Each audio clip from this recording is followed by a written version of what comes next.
I'm Dr. Sherwood from Brunswick Veterinary Hospital, and it's my hope today to help you better understand cat cardiology. To facilitate that, I have my assistant Erin, who is going to ask some questions, and we'll see if we can get you some information. Erin, if you wouldn't mind. Dr. Sherwood, what are some heart problems that cats can encounter? So cats frequently run into everything from heart murmurs to hypertrophic cardiomyopathy, throw out some fancy words, to a leaky mitral valve that causes some increased backflow into the lungs. It all varies depending on severity and given diagnosis. How do heart issues impact the health and well-being of my cat? So most of the time what we'll see with cats is it's limiting their ability to be themselves, run around the house, chase toys. You'll notice that they're being a little bit more lazy even for a cat. You might even notice that they're having to stop doing what they're doing, start coughing, or sometimes even collapse.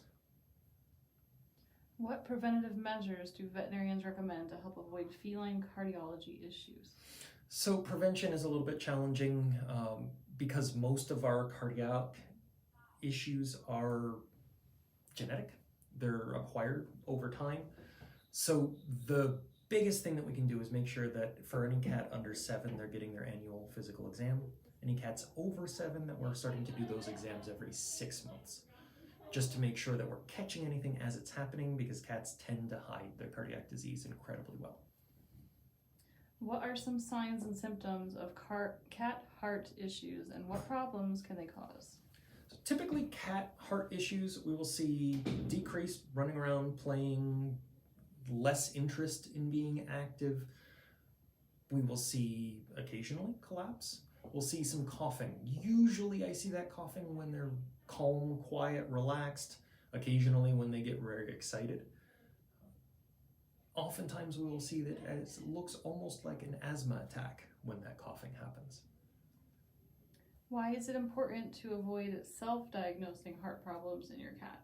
So self-diagnosis is a challenge in most diseases.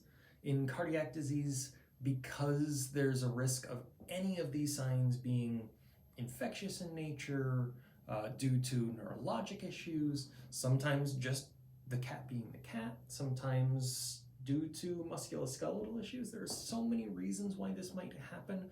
I would really recommend seeing a veterinarian if you're noticing any changes, discussing your concerns about cardiac disease, but generally speaking, leave it to the veterinarians. How will a veterinarian diagnose heart issues in my cat? So in cats, it's a little bit tricky. We do still recommend doing x-rays first, just to make sure that our lungs are nice and clear. We don't have any increase in the size of our blood vessels that could kind of tip us off. Cat hearts tend not to change size like we do see in dogs, where they tend to get enlarged until very late in heart disease. So typically a second round of diagnostics, usually an echocardiogram, which is an ultrasound of the heart, to look at where we might be finding that problem, particularly if we happen to notice a murmur. What is a veterinary cardiology workup? So largely x-ray, first off. So we will take 3 views of the chest, so front and both sides. Then we will usually recommend an echocardiogram, ultrasound of the heart, see where that murmur is coming from. Usually that's paired with an EKG, an electrocardiogram, which is a graph of the electrical energy of the heart, giving us an idea where a problem may lie that's not purely structural. We take all of that together and we come up with your diagnosis. What are some possible treatments or procedures for a cat with heart issues? So on the referral side of things, if you're seeing a board-certified cardiologist, they may in fact place a pacemaker if it's necessary. Otherwise, typically it's medication.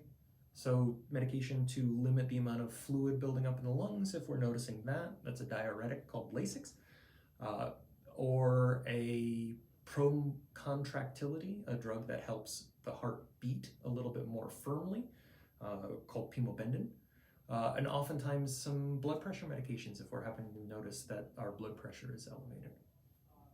Why is early detection and diagnosis so important for cat heart problems? So the earlier we find cardiac disease, the more likely that the medications that we use actually manage the symptoms and signs. We can actually increase their life significantly. If we get to a point where we're in congestive heart failure, right now the statistics are telling us that they'll usually have about 6 to 9 months on average left once we reach congestive heart failure. It can be years without getting to congestive heart failure. So the sooner that we intervene, the longer we can extend good quality life. That's all the questions for this session. All right, thank you, Erin. If we happen to have any questions, if anything else comes up, by all means, give us a call. We're here to help.